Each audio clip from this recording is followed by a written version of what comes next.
जय श्री राम दोस्तों, स्वागत है आपका रामचरितमानस कथा में।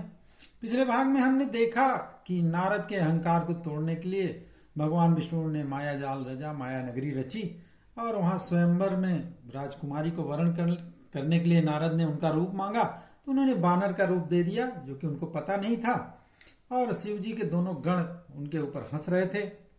और फिर उन्होंने जब कहा कि जाके अपना मुंह देखो, तो उन्होंने देखा तो बंदर का रूप था। तो सबसे पहले उन्होंने दोनों गणों को बोला, जाके दोनों निशाचर हो जाओ, घोर राक्षस हो जाओ। आगे की कथा शुरू करते हैं। आगे क्या हुआ?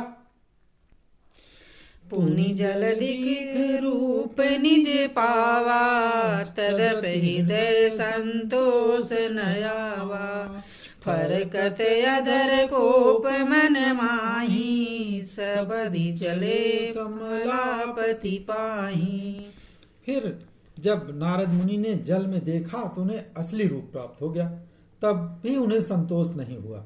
उनके होंठ गुस्से से फड़क रहे थे और पूरा क्रोध से आग बबूला हुए थे। तुरंत ही वे भगवान कमलापति के पास चल पड़े कि अच्छा, अभी बताता हूँ आपने मेरे साथ जो किया। देहऊँ श्राप की मरिहऊँ जाई, जगत मोरी उपहास कराई। बीचहि पंथ मिले धनुजारी, संग रमा सोई राजकुमारी। ये मन में सोचते हुए जा रहे थे, जाके या तो उनको श्राप दे दूंगा या अपना प्राण दे दूंगा। उन्होंने संसार में मेरी जो हंसी कराई है। तब तक दैत्यों के शत्रु भगवान हरि उन्हें बीच रास्ते में ही मिल गए और साथ में लक्ष्मी भी थी और वही राजकुमारी भी थी जिसका उन्होंने वर्ण करके ले आए थे वहां से। बोले मधुर बचन सुर साई, मुनि कह चले बिकल की नाई।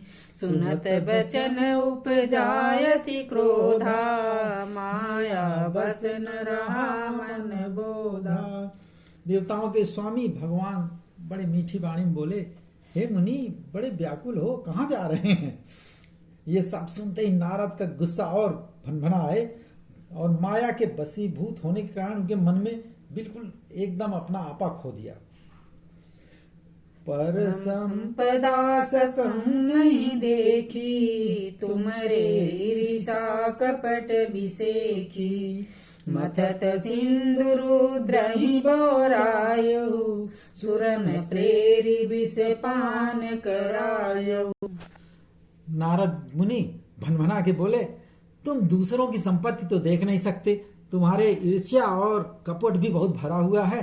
समुद्र मथते समय तुमने शंकर भगवान को बावला बना दिया था और देवताओं को प्रेरित करके उनको विषपान करा दिया, असुरों को। असुर सुराविष संकरहि, आपुर मामनि चार। स्वार्थ साधक कुटिल तुम, सदा कपट व्यवहार। बोले, असुरों को, राक्षसों को तो मदिरा और शंकर जी को विष देकर तुम खुद जो है लक्ष्मी जी को और सुंदर जो है कौस्तुभ ले लिया। और बड़े ही धोखेबाज हो, मतलबी हो, सदा कपट के व्यवहार करते हो। जो भी उनके मन में आया, जितना भी भड़ास निकालना था, सब भगवान के ऊपर नारद जी ने उतार दिया। परम स्वतंत्र न सिर पर कोई, भावई मन ही करहु तुम सोई। भले ही मंद मंद ही भल करहूं, विस्मय हरस नहीं कछु धरहु। बोले, तुम तो परम स्वतंत्र हो, सिर पर तो कोई है नहीं। जब जिसको जो भी मन में भाता है वही करने लगते हो। भले को बुरा बना देते हो, बुरे को भला कर देते हो। और तुम्हारे हृदय में न कुछ हर्ष है न कोई विषाद है, तुम एकदम भावहीन हो।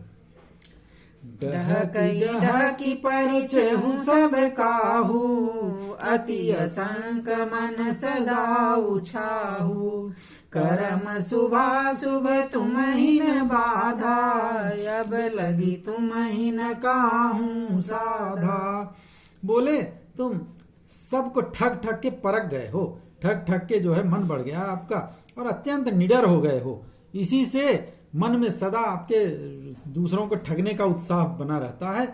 न तो शुभ अशुभ कर्म कोई तुम्हें बाधा हानि पहुंचाते हैं और अब तक तुम्हारा किसी से ठीक से पाला नहीं पड़ा। भले भवन अब बायन दीना, पावहुगे फल आपन कीना। बंचहु मोहि जवनि धरि देहा, सोई तनु धरऊ श्राप मम एहा। लेकिन नारद जी बोले, लेकिन अब जो है आपका बड़े अच्छे घर बहना दिए हो, बड़े अच्छे आदमी से पाला पड़ा है, अब मैं मेरे जैसे आदमी से पाला छेड़खानी किए हो ना, अब अपने किए का फल अवश्य पाओगे। और मैं तुम्हें श्राप देता हूं कि जिस शरीर को धारण करके तुमने मुझे ठगा है, जो बानर का रूप मुझे दिए हो, अब तुम उसी रूप में हो जाओगे, यही मेरा श्राप है। ऐसा कह के उन्होंने भगवान को श्राप दे दिया। कपियाकृति तुम कीनी हमारी, करहीं की सहाय तुम्हारी। मम अपकार कीन तुम भारी, नारी बिरह तुम होव दुखारी। बोले, तुम मुझे बंदर का रूप दिए थे ना, यही बंदर ही तुम्हारी सहायता करेंगे। और जिस स्त्री को मैं चाहता था उससे तुम मेरा वियोग करा दिए, तुमने मेरा बड़ा ही अहित किया है, और इसी तरह तुम भी स्त्री के वियोग में दुखी रहोगे। श्राप शीस धरि रसिया प्रभु बहु बिनती कीन, निज माया के प्रबलता करसि कृपा निधि लीन। जैसे ही नारद ने श्राप दिया, उसको भगवान ने सहर्ष जो है अपने सिर पे चढ़ाया और प्रभु नारद जी से विनती की, हे कृपा निधान भगवान, अपनी माया की प्रबलता खींच ली। उन्होंने बोला कि अब जो है, अब आपको मैं माया से अपने मुक्त करता हूँ। जब हरि माया दूर निवारी, नहीं तह रमान राजकुमारी। तब मुनि अति संबित हरि चरना, गहे पाहि पर तारति हरना। और जब भगवान ने अपनी माया हटाई, तब न वहां लक्ष्मी थी, न वहां राजकुमारी थी, क्योंकि वो तो सब भगवान की माया थी, सब वहां से हट गए। और उसे देख करके नारद जी अत्यंत भयभीत हो गए, अरे ये क्या हो गया। और तुरंत भगवान के चरण पकड़ लिए और बोले, हे शरणागत के दुखों को हरने वाली, मेरी रक्षा कीजिए।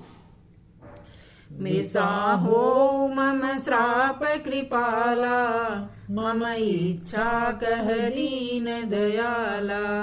मैं दुर्वचन कहे बहु तेरे, कह मुनि पाप मिटहि किमि मेरे। बोले नारद जी, हे कृपाल भगवान, मेरी शाप गलत हो जाए, मेरा श्राप मिथ्या हो जाए।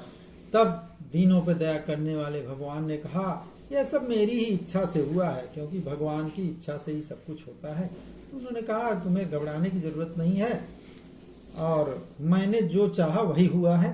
नारद जी ने कहा, हे भगवान, मैंने आपको ढेर सारे बहुत खोटे वचन कहे हैं, मेरे पाप कैसे मिटेंगे। जपहु जाई शंकर सतनामा, होई है हृदय तुरत विश्रामा।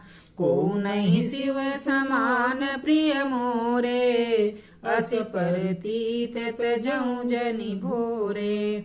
भगवान ने कहा, जब उन्होंने पूछा कि मेरा श्राप, ये सब पाप कैसे मिटेगा नारद जी ने, तो भगवान ने कहा, जाके शंकर जी के सतनाम का जाप करो, इससे तुम्हारे हृदय में तुरंत शांति मिल जाएगी। और शिव जी के समान मुझे कोई दूसरा प्रिय नहीं है, और इस विश्वास को कभी भूल कर भी मत छोड़ना। जय पर कृपा न करहि पुरारी, सोन पाओ मुनि भगति हमारी। असुर धरि मही विचरहु जाई, अब न तुम्हि माया निहराई। भगवान बोले, हे मुनि नारद, शंकर भगवान जिस पे कृपा नहीं करते, वो मेरी भक्ति नहीं पा सकता। हृदय में ऐसा निश्चय कर लो और जाके पृथ्वी पर विचरो, और अब मेरी माया तुम्हारे निकट कभी नहीं आएगी। बहुविधि मुनि प्रबोधि प्रभु, तब भय अंतर्धान। सत्यलोक नारद चले, करत राम गुणगान। बहुत प्रकार से नारद मुनि को भगवान ने समझाया बुझाया, ढाढ़स दिए, और फिर अंतर्धान हो गए। और तब नारद जी भगवान राम के गुणों का वर्णन करते हुए सत्यलोक ब्रह्मलोक में चले गए।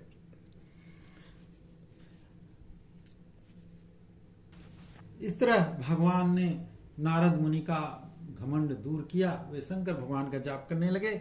इसके आगे का कहानी अगले भाग में। आज के लिए बस यहीं तक। तब तक प्रेम से बोलिए सियावर रामचंद्र की जय, पवन सुत हनुमान की जय, उमापति महादेव की जय, राधावर कृष्ण चंद्र की जय।